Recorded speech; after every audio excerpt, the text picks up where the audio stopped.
Hi, and welcome back to Just Ask the Question. I'm your host, Brian Karem, and with me today, my sister, Mary Trump. How you doing, Mary? It's good to see you. It's really good to see you too, especially in these extremely dark times, these darkening times, and it's hard to believe that they could be getting darker, but they are for all sorts of reasons I have no doubt we will talk about.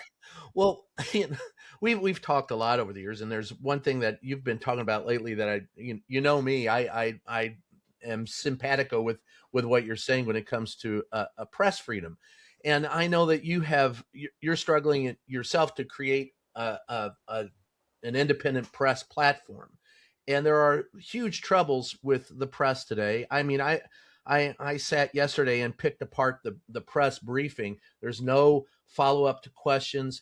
There's no real legitimate questions. Usually, those that are, she poo poos, doesn't answer. She's in and out in 30 minutes. And that yesterday was the first time we saw Caroline Levitt in 2 weeks. So we're not getting information from from the president, and the press isn't pressing him for the information. So much for being the press. It's more like Yeah, roll over and play dead. But yeah. I'll let you speak to the problems that you see in the press, and what do you think the solutions are? Now, I don't think it's a bad thing that we don't hear from Caroline Levitt. She is a seriously, she is, Well, you despite her got me there, youth, baby. yeah, she is a world-class propagandist. She is a cultist. And I think given the inability of the press to ask follow-up questions, to back each other up, I think we're better off when she goes back into her hole and doesn't come out for a while. I mean, we've talked about this frequently. It's not simply that legitimate reporters are getting boxed out. It's that even when there were legitimate reporters in the room, they would not get their questions answered, and the next person in line would act like that was just fine and then go ahead and ask their question, when what they should have done is each person keep asking that question until it gets answered. And then the other thing that has been very alarming is none of the so-called journalists or actual journalists in those gaggles stand up for any reporter who's attacked. And Yes. that's you're talking about your colleagues who are trying to practice the same profession, and either Donald or Levitt, they're condescending, or Donald is worse. He's putting a target on individual reporters' backs. He's claiming they need to be fired. He's saying they're horrible people. He's casting misogynistic slurs at them, and nobody says anything. It is just stunning. It's like, have they all been so beaten into submission at this point? So given all of that, I Yes. don't think it's a terrible thing we don't necessarily hear from Levitt or Donald, because they're such, I mean, to say they're practice liars is a an understatement. They are invested, they are deeply invested in lying to and misleading the American public. And but independent press has, well, unless you find yourself in presidential favor, your access is limited at best. What have you found in your efforts that you can circumvent that problem, or can you? Yeah, well, this is related to an issue you've been talking about for years: media consolidation and monopolies. So there's a slightly different uh, angle now. In the past, media consolidation was less about ideology and more about amassing money, right? I mean, there was some ideological bent to it, but Clear Channel, Sinclair, etc. But mostly it was just about putting more money into fewer hands. Now there's a concerted effort by owners of corporate media and social media platforms to make common cause with this fascist regime, all so that they can gain favor with Donald, who will then dole out federal contracts worth billions and billions of dollars to them, further enriching him and them further empowering them and creating a closed system in which everything they do with their media platforms is in service to further empowering Donald, to gaslighting the American people, and making it almost impossible for critical voices to break through. That's sort of where we are, and that's why independent media is becoming increasingly important, but I would say it's becoming existentially important. However, the deck is so stacked against independent media that, yeah, we can't get into the press room of the White House. Not that we would want to necessarily. There are certain venues that are not available to us. So information becomes increasingly more siloed. And then we get completely locked out of certain platforms. For example, I just got banned for life on TikTok. You did? Um, yes. What did you Um, do to deserve I that? I don't know. And now I can't find out because my TikTok is evaporated. And, I didn't have a massive TikTok account, but I had, 330,000 followers, which wasn't nothing. Um, so that's gone. Wow. And I mean, there's an appeals process, but TikTok is owned by one of Donald's co-conspirators. It's owned by Larry Now go Ellison, figure who, that one out. That's yeah. her name is Trump So and it's not Donald. And I know you've experienced this too. Since Yeah. Musk took over, left-leaning accounts have gotten suppressed. I mean, for a while, getting throttled. That has eased up a little bit in the last year since he's been so busy trying to destroy other things. But we've got Substack, which seemed like it was the safest bet, now in partnership with Polymarkets. And guess who's on the board of Polymarkets? Uh Donnie, yeah. my cousin. Um, and since November 5th, there's been some data to suggest that left leaning accounts are being suppressed on Substack, and the numbers are falling off. I mean, I've lost significant amount of revenue on Substack. Left leaning accounts on YouTube are getting suppressed. Not to say throttled necessarily, but noticeably diminished views and engagement.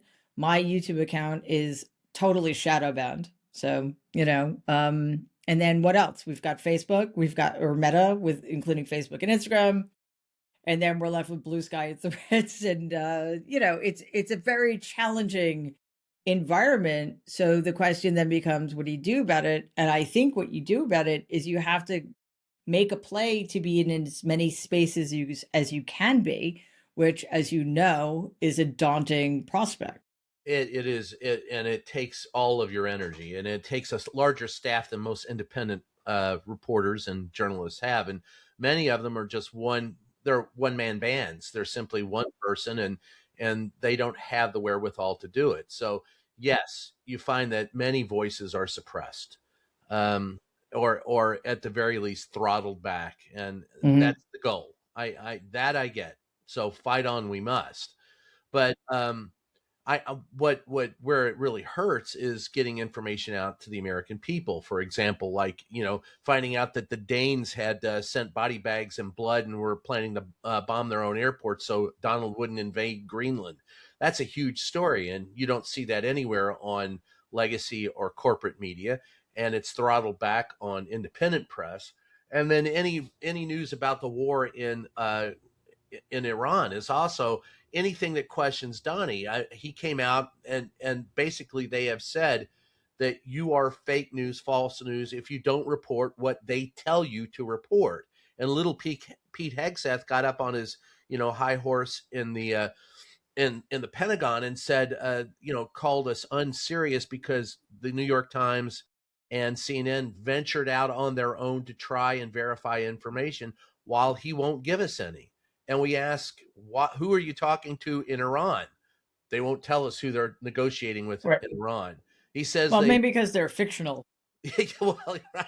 Well, I say both sides are lying. Apparently he did get a couple of free, oil tankers. So they were trying to bribe him somehow. They claim they're not talking to him. He claims they're sitting down at the table. I think they're both full of it. But uh, and Well, yeah, you're in trouble when you don't know if you should believe the Iranian government more than The American United States government. government.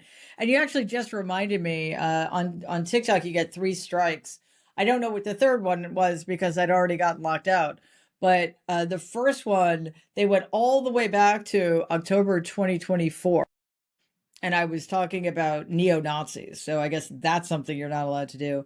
And the second strike was my, video I posted about Brendan Carr, and the fact that he's essentially threatening and or blackmailing media organizations, um, threatening to revoke their FCC licenses if they continue to report news about Iran accurately. So that was strike two. Strike strike three. That was two and three. They didn't give you a third one. Maybe, Yeah, maybe. that's so.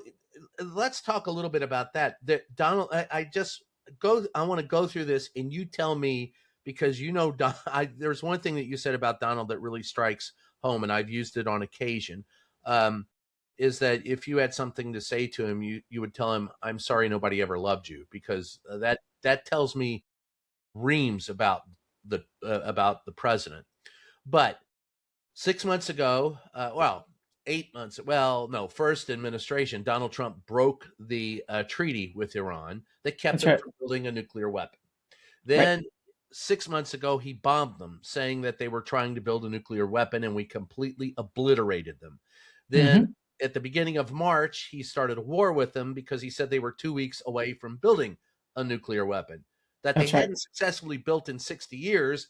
But somehow, miraculously, in the 6 months after we bombed them into oblivion, they were able to put everything together and just be 2 weeks away. So then he bombed them.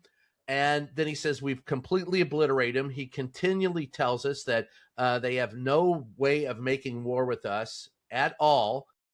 But by the way, we need help keeping the Strait of Hormuz open because they, and while he's saying that, they're sending missiles to gas fields in Qatar.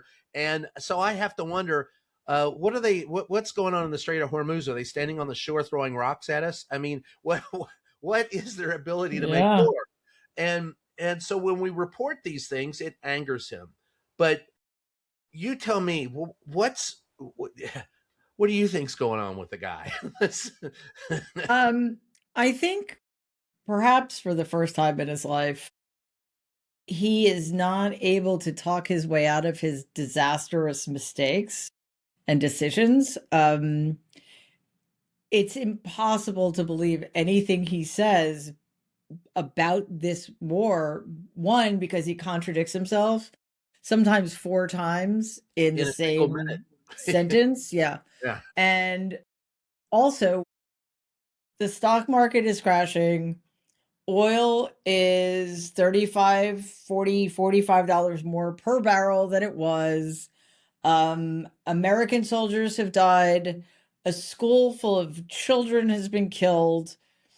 Our allies are refusing to help us, even though they're being told, we won already, we don't need your help. How dare you not help us?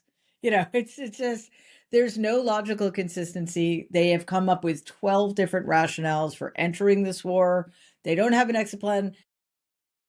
We have evidence that we can see with our eyes that nothing he's saying about how this is going is either logically coherent or true.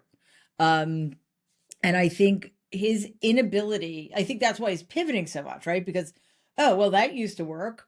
I would say something and it wouldn't fly. So I'd say the next thing. And then next thing you know, you have people actually believing Mexico is going to pay for the wall, right?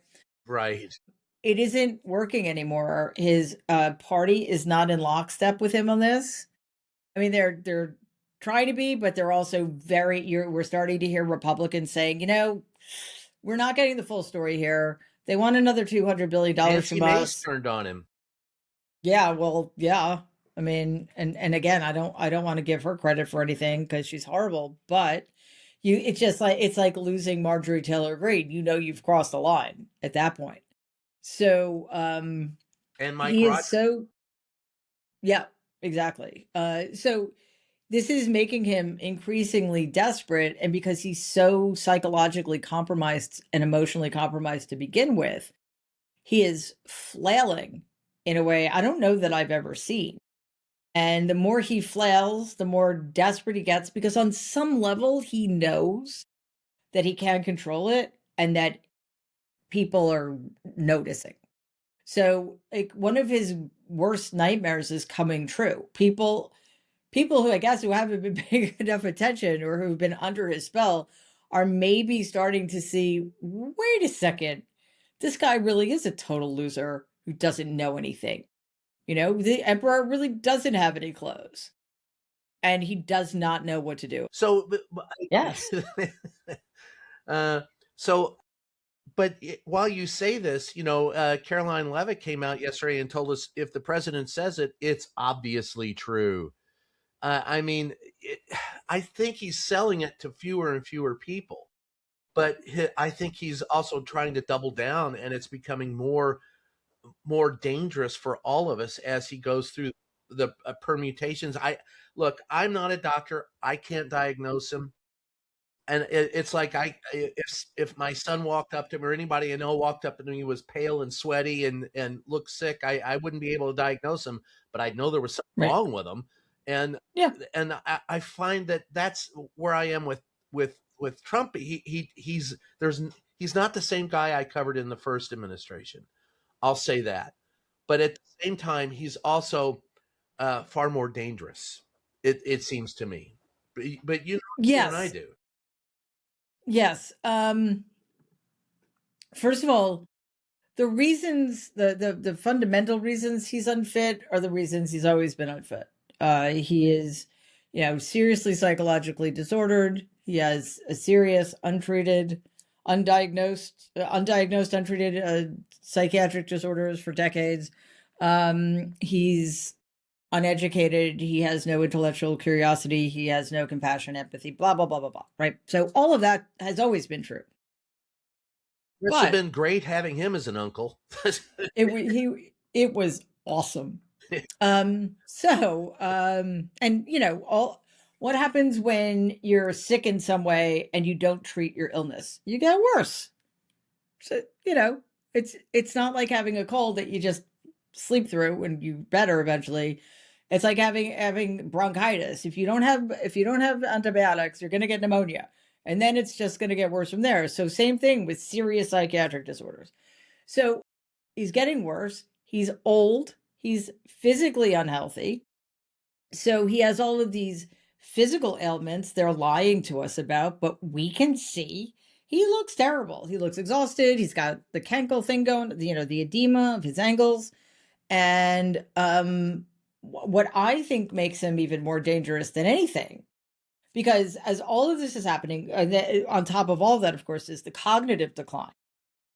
Anybody who brags about taking a basic cognitive assessment is damaged, is a damaged person. So he's in cognitive decline. He can't stay awake during the day. He is increasingly lashing out. He has no impulse control. He sometimes doesn't seem to be oriented to time and place. He can't remember people's name. All of that, right? All of that's worse than it was because time passes. He's old. He's unhealthy. Now, just imagine what kind of shape he would be in if he didn't have the best healthcare on the planet. Yeah.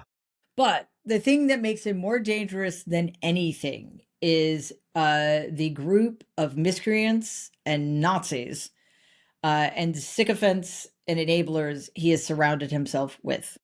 The people who either are true believers and will let him do anything, people who are weaker than he is and will let him do anything to save their own skin and their own proximity to power, or maybe worst of all, the cynics who know that he's of use to them, even though they know he's an incompetent idiot.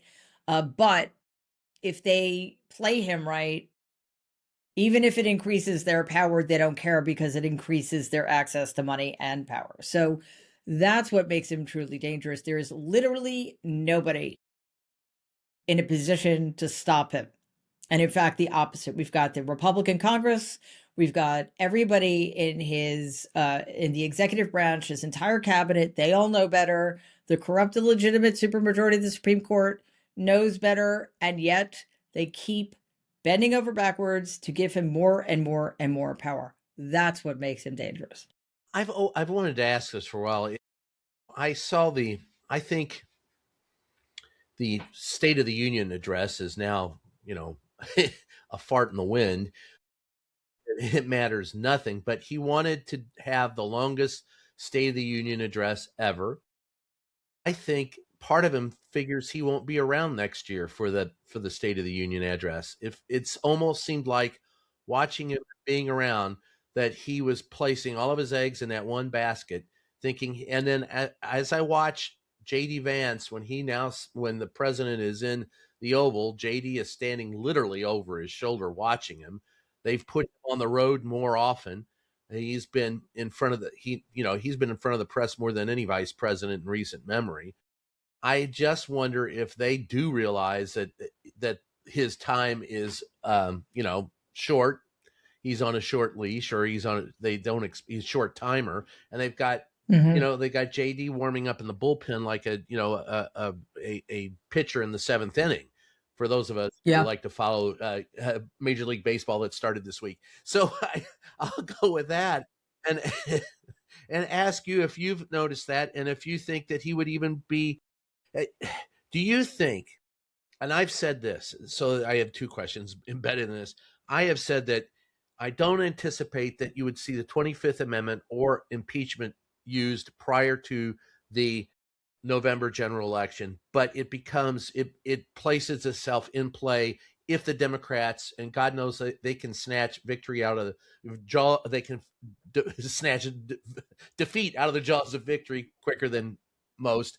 But if they manage to pick up the House and the Senate in after the midterms, I would then see a room for the 25th Amendment or impeachment, and we wouldn't see it beforehand. So do you think that's the case, and do you think that he is aware of his own pending demise, or there are others that think so? Yeah, I think as to the first question, the only way we see the 25th Amendment being invoked is that something so catastrophic happens they can't hide it. Like if he strokes out in front of the world or what have you. Falls down in his cornflakes and starts babbling like a cicada. That. Yeah, or things that we don't want to have picture in our head.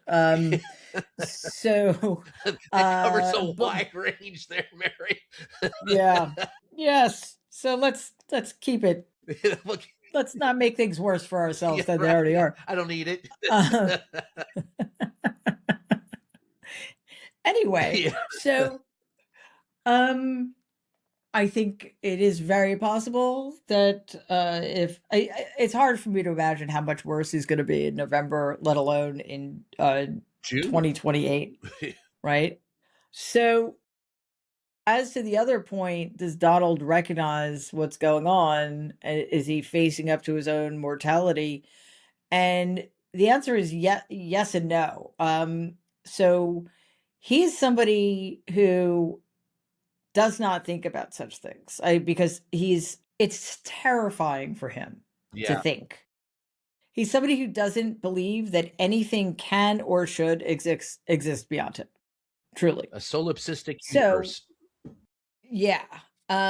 So one of the things that I found very interesting over the last year is that there seem to be holes in the protective structure he's erected between his conscious understanding of things and his unconscious terrors. So that's why all of a sudden you hear him talking, am I going to get into heaven? Yeah. And that to me, that's not somebody joking around about heaven. That's somebody who for the first time is incapable of pushing down those fears of his own mortality. And I never thought I would hear him talk like this because again, he doesn't he cannot imagine a universe existing without him. He is not just the center of the universe, he's the only important thing in the universe. How is it possible that Donald Trump could cease to exist? And yet, because there's so many reasons for him to be worried about himself, right? He cannot fend those things off anymore. And I find that really interesting, and it must be terrifying for him. What a shame. Yeah, the rest of us deal with it on a daily basis. I don't think he has any concept of what it. In the few times, as I told you before, I was in the Oval with him only once, and it was uh, after I had gotten done with my physical, and they had put me up on I'd been on the treadmill, and they had shot me Mhm. up with dye, and I came back and I set off the alarm at the White House, and they brought me into the Oval to talk to him, and it was basically it was an intervention because he was going to have to go through the same thing that I went through. Only time he ever called me by my name, he always called me, "Hey, Playboy, what's going on, Playboy?" And because I was with her for Playboy, but what I Ugh. remember by looking at him in that moment is I saw a guy afraid, and it's the only time I've ever really. I think his health consumes him. So I like you. I don't think he'd be alive if it weren't for having the best health care in the world. Yeah. I mean, I think another way to look at it too is that this is somebody who, for very complicated reasons, has come to believe that there's nothing he can do wrong. He is by definition great. So he's never had to try to be Do you good. think he He's believes never that? had to try to learn or improve because he's great already. I think America has the same problem, quite frankly. Um, Yeah, don't get me and at the started there. same time, so if you think you're the greatest, the best, the most fantastic, the healthiest, the most handsome, the most virile, blah, blah, blah, like what do you need to take care of yourself for? You know, it's like you can just be a total debauch and you're still going to be the most handsome, the most fit, the most whatever. Look at the lies he has his doctors tell about how he's the healthiest president Live ever. to He's going be to live to be 200. 200. And Yeah. yeah. So he probably is feeling terribly betrayed because he doesn't, it's not just that he doesn't look well, he looks like he feels terrible. Yeah. And he's, if you're in that body, you can't ignore that, or you can ignore it only to an extent. So he's probably freaking out about that too, because he feels like he's been lied to. It's like, wait a minute, I am a perfect specimen of manhood. How could it possibly be that my body is failing me? And then that triggers all of the other stuff. So yeah, I mean, he's in a very bad spot right now. But and I say this in all candor. If he weren't the president of the United States and he was just the average schlub on the street, right? Not a billionaire who's manipulating people, but if you were homeless, Mhm. I I, I would feel empathy towards him and sympathy towards him. But I feel neither of those for him because he is in a position to ruin everyone's lives. And we have spent the last decade and I, for one, you and I have talked about this before. I don't like always having to spend time on him. Nope. And, No, it's awful. yeah, and I want to get past him. And I know there are people that count on him to make a living and count on him to make their livelihood. I don't want to be one of those. But I feel no empathy towards him. But I have to wonder how bad does it get before we're past Donnie? That's a hell of a face you gave there, girl. Sorry. See, I'm not good at poker. That's- Never guess what. Um, well, that's the way I look every time I think about it too. yeah. I mean, first of all, as for the empathy and compassion, he doesn't deserve it. Look at the horrors he's inflicting on people. That's why, yeah. He's ordering people to be murdered without cause every single day. I mean, he's just a horrible person who is inflicted untold damage on this country and the people of this world. There are 400,000 children dead because he's cheap and values money over human life. Whatever. But we are stuck with him. And unfortunately, we do have to pay attention to him. And again, I think less pay attention to him than pay attention to the things he's being allowed to get away with. So it isn't just him. It's not, the blood is not just on his hands. It's on the hands of Mike Johnson, Stephen Miller, Tulsi Gabbard, Pete Hegseth, on every single And person in bondage. the Republican Party, in the Trump regime. And I think that's how we prepare. it's not, we cannot get into the mindset, well, Donald decides that he doesn't want to do this anymore and he's just going to go play golf and hand the keys to JD Vance. Everything's fine.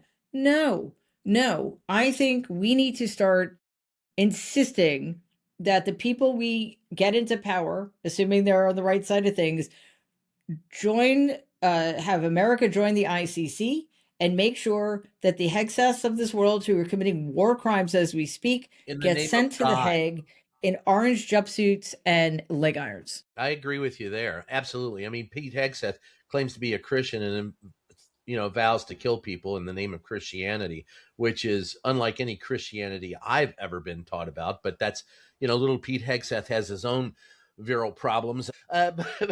But I will say, one of the things that, and I love you to death. What you've gone through, you remind we've often bonded over similar familiar structures. But what do we've talked also about what do you do to get out of the mindset, and both of us have found science fiction and guitars as a means to do it. So now I'm going to Yeah. switch. I got to switch up and just ask you, because you've been on my mind since I heard the news that they canceled the new Star Trek show after 2 years. That's so. Okay. Are you all right with that? Yeah, I didn't think it was very good, I quite didn't frankly. either. I thought it was poorly written.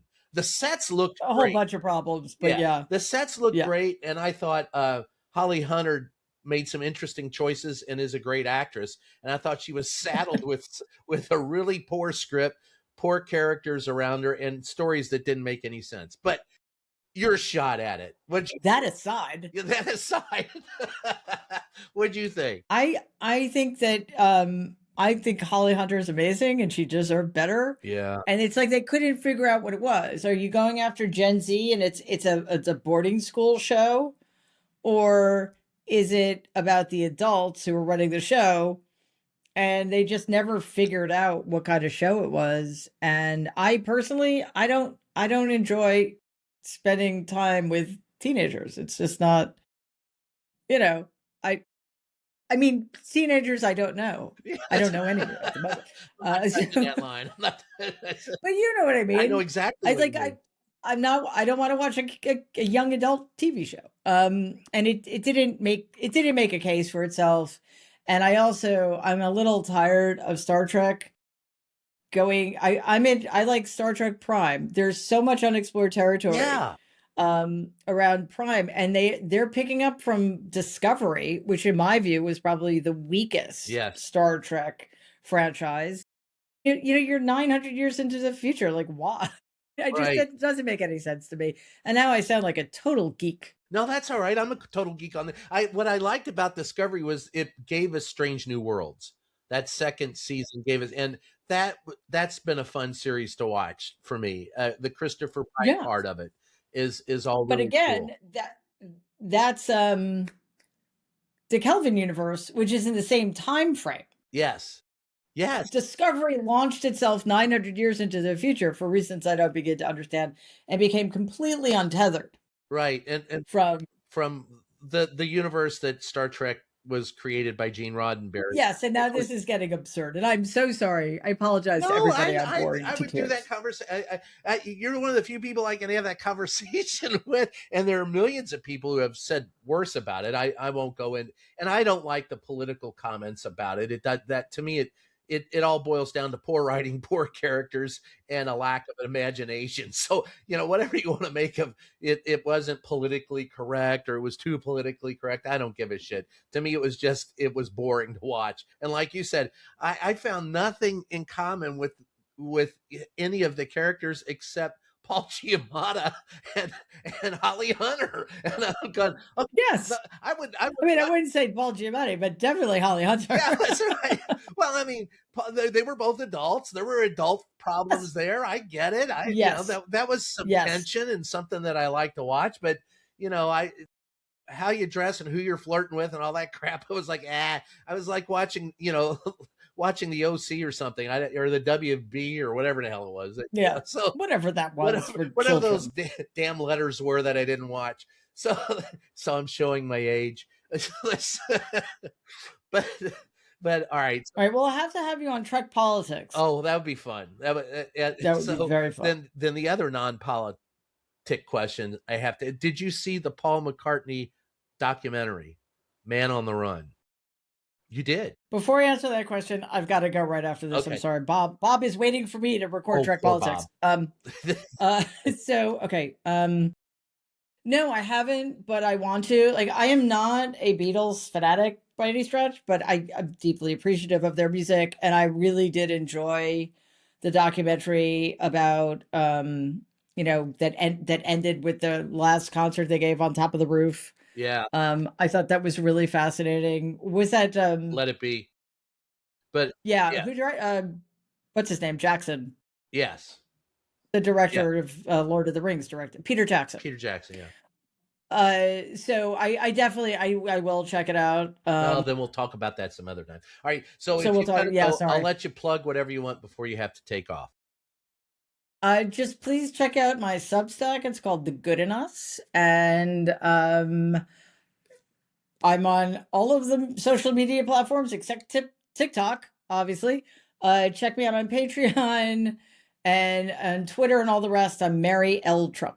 And don't forget, we are a country that's out of order, my favorite Mad magazine cover. And I want to thank everybody for joining us. This is Just Ask the Question. I'm your host, Brian Karem. Thanks for joining us. We'll catch you next time.